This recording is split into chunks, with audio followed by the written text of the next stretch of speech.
Tilka ayatul kitabi wa Qur'anim mubin. Qiraah Hafs ini sama seperti yang lainnya. Qiraah Wars, qiraah Abi Amr, qiraah Al-Kisai. Semua ada qawaid-qawaidnya. Nah, Asim ini lebih tertarik kepada qiraah Hafs ini lebih tertarik kepada qiraah Asim yang merupakan gurunya satu negeri, Al-Asadi, Al-Kufi. Maka dia populerkan.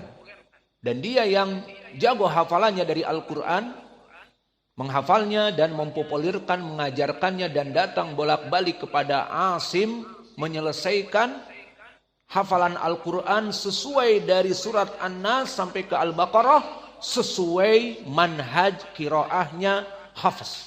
Tidak ada seperti Al-Kisai, Al-Imalah, Al-Kubra, tidak ada taklil seperti Wars, tidak ada naql, tidak ada yang lainnya. Membaca seperti Hafs, seperti Asim ibnu Bahdalah.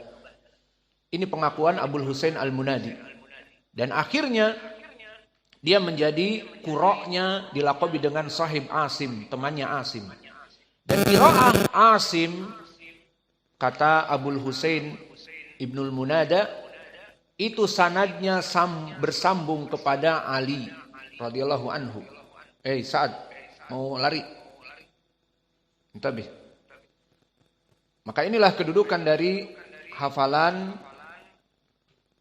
Hafs dari segi Al-Quran. Dan Abu Bakar ibnu Ayyas, temannya Asim tadi, dia pun mengakui bahwa dia ditanya tentang Abu Umar. Siapa Abu Umar? Hafs tadi. Hafs ibnu Sulaiman, kunyahnya Abu Umar. Berkata Abu Bakar ibnu Ayyas, temannya Imam Asim tadi dari qiraah, Su'ila Abu Umar, ra'aituhu inda Asim, qala qad sa'alani an hada ghayra wahidin wa lam yaqra ala Asim ahadun illa wa ana a'rifuhu walam ara hada inda Asim. Maka ditanya Abu Umar, Hafs itu sendiri. Maka bagaimana Abu Bakar ibnu Ayyas? Ditanya, maka aku melihat dia duduk dengan Asim. Dan aku tidak mengetahui orang-orang yang duduk dengan Asim kecuali aku mengetahuinya. Menandakan bahwa antara Asim dengan Abu Bakar ibnu Ayyas teman yang paling dekat. Sama-sama ahlul qura. Dan aku melihat Hafs ibnu Sulaiman dari murid-murid Asim yang paling terdahulu. Dan adapun dari kedudukan dia matruk dhaiful hadis, berkata Abu Hatim Ar-Razi, la yuktabu hadithuhu. La yusaddiq matrukul hadis. Jangan ditulis hadisnya, jangan dipercayai ucapannya. Dia ditinggal hadisnya. Al-Quran kalamullah number one, dia baca. Qiraah Asim dari awal Nas sampai Al-Baqarah. Namun hadis yang dia riwayatkan ditinggal. Bahkan berkata Abu Hatim, tidak boleh meriwayatkan dari dia. Bahkan berkata Imam Ahmad, matrukul hadis, dia ditinggal hadisnya. Dan berkata An-Nasai, matrukul hadis la yuktabu hadithuhu, tidak boleh menulis hadis dari dia. Dan Syu'bah ibnul Hajjaj mengadu, akhadha minni kitaban falam yarudduhu. Dia mengambil kitab saya dan sampai sekarang dia tidak mengembalikannya. Berarti dia apa? Muttaham bil kadhib juga. Dia disangka sebagai pemalsu hadis. Dia membawa kitab saya dan tidak pernah dikembalikan. Wa kana ya'khud kutuban nas fayansakhuha. Dan dia mengambil kitab-kitab manusia yang lain dari rawi-rawi dan dinukil. Tidak jelas periwayatannya dari mana dan mana, yang penting dia kumpulkan yang ditulis hadis dia nukil. Makanya hadisnya banyak yang berbeda dengan yang lain. Bahkan Imam Abdurrahman ibnu Mahdi yang mengetahui Hafs ibnu Sulaiman ini, dia bersumpah, wallah ma tahillu riwayah anhu, demi Allah haram orang meriwayatkan dari dia. Lihat, sudah ditahdir oleh para ulama, mengambil hadis dari dia hukumnya haram. Kenapa? Banyak salahnya. Bisa jadi bukan ucapan Nabi.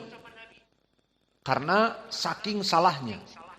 Makanya di sini disebutkan para ulama yang lain seperti Al-Bukhari tarakuh, ditinggal oleh para ulama. Tidak boleh meriwayatkan dari dia. Berkata Muslim, Ibnul Hajjaj yang menulis kitab Sahih Muslim, matrukul hadis. Dia hadisnya dibuang. Berkata Yahya Ibnu Ma'in, laisa bithiqah, dia tidak thiqah. Dan bahkan dikatakan kana kadzaban, dulu pendusta. Namun dia puji, kana Hafiz Ibnu Sulaiman wa Abu Bakar Ibnu Ayyas min a'lamin nas bi qiraati Asim. Bahwa dulu dia orang yang paling baik dari qiraah Asim. Wa kana Abu Bakar saduqan fil hadis wa kana Hafiz kadzaban. Disebutkan, dipuji dulu bahwa Asim dengan Abu Bakar bin Abi Iyas sama-sama kuat di dalam periwayatan Quran. Terutama dia meriwayatkan dari Asim. Namun Abu Bakar bin Abi Ayyas saduqun fil hadis, hadisnya pas-pasan ataupun thiqah, tetapi Hafiz kadzaban, dia pendusta. Maka ini kedudukan dari Hafiz yang meriwayatkan dari Asim. Lalu jika pertanyaan yang besar di sini, apa yang menyebabkan Hafiz sampai ditinggal hadisnya dan bersumpah Abdurrahman ibnu Mahdi, wallah la tuhillu riwayah anhu.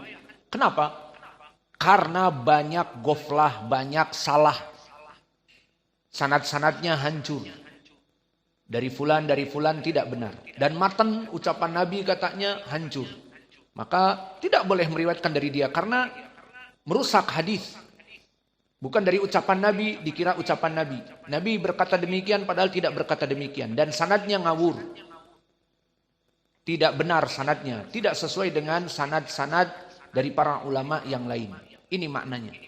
Lalu kenapa sebabnya? Itulah faedah bagi kita juga. Bagi kalian semua para penuntut ilmu.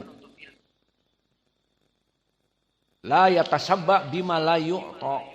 Janganlah kalian mendapatkan kekenyangan dari apa yang bukan milik dari kalian.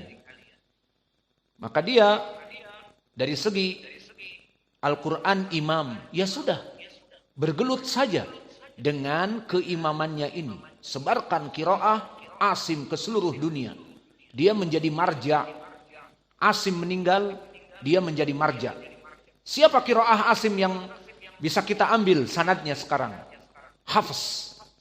Maka itulah jabatan dia yang diberikan oleh Allah. Namun wala yatashabba bima la yu'ta. Jangan berkenyang-kenyang dari yang bukan rizkinya. Dia juga malah masuk ke ilmil hadis. Coba kalau dia batasi. Udahlah. Jangan meriwayatkan ilmu hadis seperti Asim meriwayatkan ilmu hadis. Alhamdulillah Asim hafalannya pas-pasan. Oh iya, Asim juga faidah. Dia diriwayatkan oleh Imam Al-Bukhari dan Imam Muslim di sahihnya. Namun mutabaah. Digandengkan dengan yang lain menandakan Imam Al-Bukhari mengeluarkan dari Asim ibnu Bahdalah tadi. Adapun Hafiz tidak ada muhaditsin yang menerima dia. Maka di sini faedah bagi kita. Hafiz periwayatannya dari Asim number one in the world.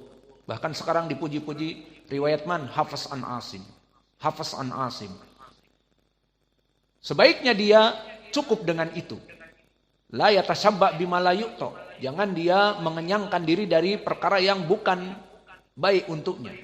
Yang akan menjadi celaan bagi dia malah. Apa? Sibuk juga ingin meriwayatkan hadis. Jadi Quran dia menjadi marja. Bagaimana? Wahai Hafiz, tolong bacakan juz amma sesuai qiraah Asim. Dia baca dengan tajwid Asim, qiraah Asim. Itu baru dia number one di dunia ini. Namun berikanlah kepada kami riwayat hadis. Dan dia juga meriwayatkan seperti gurunya Asim. Haddatsana fulan, haddatsana fulan. Ini yang salah. Kenapa banyak salahnya bahkan matruk ditinggal hadisnya? Karena dia manusia. Di sini dia mempunyai hafalan Al-Quran dan dia mutkinkan qiraah dari gurunya Asim, namun ilmu hadis dia tidak murajaah. Lalu kalau dia tidak murajaah, kenapa meriwayatkan? Ini dia yang jadi permasalahan. Faham? Dari sini pelajaran bagi antum apa? Para penuntut ilmu dan nanti akan jadi dai. Jika kalian tidak mumpuni dari segi ilmu tertentu, maka please belajar dulu. Jangan tidak mumpuni dari ilmu, yang penting mengajar. Yang penting jadi masyhur, saya demikian dan demikian. Tidak mempunyai ilmu hadis, gaya mentahqiq hadis. Tidak mempunyai ilmu dari segi qiraah, gaya jadi imam mengambil qiraat. Maksud saya di sini, kalau sudah belajar dan mumpuni, namun di sini hafiz, dia tidak murajaah ilmu hadis. Dan dia sibuk dengan Al-Qur'annya. Alhamdulillah. Namun kenapa masih meriwayatkan hadis? Ingin dia juga dipuji dari sisi yang lain, yang justru menjadi bumerang. Akhirnya dibiarkan dia meriwayatkan hadis dari next generation. Setelah dia meriwayatkan hadis, dilihat hadisnya oleh para ulama. Aneh, gorib, mungkar, banyak berkesendirian. Dari sanad-sanadnya dari mana? Ada orang-orang yang tidak diketahui oleh manusia siapa dia. Karena aneh. Maka akhirnya dia ditinggal dan jadi tercela. Coba kalau dia tidak masuk kepada perkara tadi, lam yatashabba bima la yu'ta, dia tidak ingin kenyang dari bukan jatahnya dia, sudah jadi imam korek saja, sudah qanaah, maka namanya harum. Imam qiraah periwayatan Asim. Namun sekarang dia masuk kepada perkara yang dia bukan ahlinya dan dia memberat-beratkan diri, akhirnya tercela. Apa sekarang lakopnya? Imamun fil hadis, imamun fil qiraah, matrukul hadis. Imam di qiraah dan hadisnya to the trash.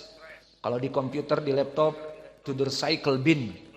Dimasukkan kepada tong sampah hadisnya. Dan bahkan bersumpah Abdurrahman ibnu Mahdi, wallah, demi Allah, la tuhillu riwayah anhu.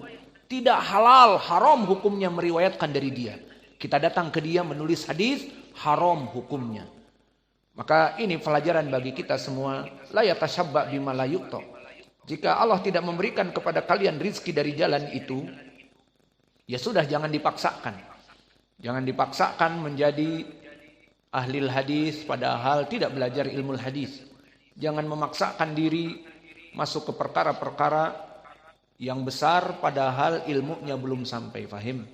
Ini faidah. Daripada setelah itu jejak recording, jejak